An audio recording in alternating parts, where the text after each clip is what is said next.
बिस्मिल्लाहिर्रहमानिर्रहीम अस्सलाम वालेकुम रहमतुल्लाहि व बरकातुहू। हरूफी तहज्जी अरबी और हिंदी समेत की तादाद क्या है? 52। अरबी हरूफी तहज्जी की तादाद क्या है? 28। कमरी हरूफ की तादाद कितनी है? 14। शमसी हरूफ की तादाद कितनी है? 14। कवायद के कितने हिस्से हैं? 5। ज़ैल में कवायद का हिस्सा नहीं है।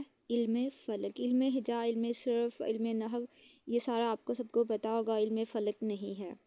जब सादा आवाज़ें या हरूफ तहरीर में लाए जाते हैं तो इस इल्म को क्या कहते हैं? इल्म सरफ़। तो सारी डिटेल के साथ आपको उर्दू ग्रामर के कुछ पॉइंट्स मैंने आप लोगों के साथ शेयर कर दिए हैं। अगर आपको वीडियो अच्छी लगे, आपको इस चैनल पे पास पेपर उर्दू के जो वो भी मिल जाएंगे, ठीक है।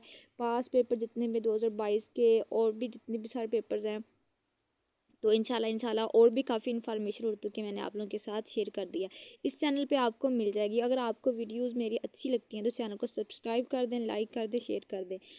Thank you. तो कुछ पॉइंट्स मैंने आप लोगों को पढ़ के बता दिया और कुछ मैं पढ़ के बता भी देती हूँ। ऐसा इसम जिससे कोई दूसरा लफ्ज़ ना निकलता हो, कौन सा इसम कहलाता है? इसमें जामद। मुज़क्कर मुअन्नस की तकसीम किस इसम की ज़ैल में आती है? जिन्स के लिहाज से। बनावट के लिहाज से इसम की कितने अक़साम हैं? 3। इसम के मानवी लिहाज से कितनी किस्में इसमें नकरा, इसमें मारफा? 2। तो इसमें मारफा की कितनी किस्में? इसमें इल्म, इसमें ज़मीर, इसमें इशारा, इसमें मसूल? 4। तो इसमें इल्म, इसमें ज़मीर, इसमें इशारा और इसमें मसूल उर्दू क़वायद में किस इल्म की अक़साम है? इसमें मारफा।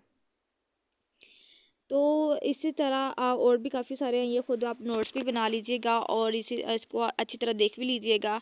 तो इसके अच्छी तरह तैयारी का एक बहुत ही इंपॉर्टेंट ग्रामर उर्दू की मैंने आप लोगों के साथ शेयर कर देंगे। 7 6 क्लास के लिहाज से 6 क्लास से आगे जितनी भी सारी क्लासेस हैं, first year, second year, BA, MA, BS Urdu, सब के लिए बहुत ही इंपॉर्टेंट ये उर्दू ग्रामर है।